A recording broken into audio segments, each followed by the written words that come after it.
மணி 10:35 ஆகுது. சமைச்சிட்டு அதுக்கப்புறம் வரலான்னு பார்த்தோம்.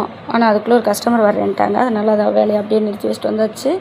மதியத்துக்கு போய் சமைச்சிக்கலாம் அப்படின்ட்டு வந்தாச்சு. இப்போது தைக்கிறதுக்கு பார்க்கலாம். இப்போ கட்டிங் போட வேண்டியதெல்லாம் போட்டாச்சு. எல்லாமே வரிசையாக எடுத்து வச்சுருக்கேன். இந்த டிசைன் ப்ளவுஸு செவ்வாய்க்கிழமை தான் ஊர்லேருந்து வர்றாங்களாம். அதனால் லாஸ்ட்டாக தைச்சிக்கலாம். இது நாளைக்கு சாயந்தரம் கொடுக்க வேண்டியது, இது இன்றைக்கி கொடுக்க வேண்டியது. இப்போ வரிசைப்படி எடுத்து தைக்க ஆரம்பிச்சிடலாம். ஃபஸ்ட்டு இந்த பாவாடை சட்டையை தைச்சிடலாம். 12:20 ஆகுது. பாருங்கள், சமைக்கலான்னு வீட்டுக்கு போனேன். கஸ்டமர் வரேன்னு ஃபோன் பண்ணாங்க. சரி வந்தாங்கன்னா அப்படியே எடுத்து கொடுத்துட்டு கொஞ்சம் நேரம் வேலையை பார்த்துட்டு மதியம் லஞ்சுக்கு போய் சமைச்சிக்கலாம் அப்படின்னு பார்த்தா அவங்க வந்துட்டு போகிறதுக்கே இவ்வளோ நேரம் ஆயிடுச்சு. இதில் 4 சேரீ இருக்குது.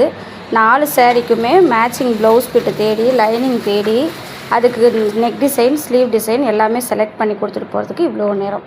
அதுக்கடையில் இன்னொரு கஸ்டமர் வந்து கொடுத்த ப்ளவுஸை வாங்கிட்டு புதுசாக ஒரு சேரீ கொடுத்து ஃப்ராக் தைக்க சொல்லிட்டு போயிருக்கிறாங்க. கஸ்டமர் வந்துட்டு போனதில் 1.5 மணி நேரத்துக்கு பக்கம் ஆயிடுச்சு. இருந்தாலும் அதுவும் முக்கியம் தானே. இப்போ தான் உண்மையிலேயே இந்த பாவாடை சட்டையை தைக்க போகிறேன். ஓகேவா? அடுத்து 2 மணிக்கு வீடியோ போடுறேன் பாருங்கள்.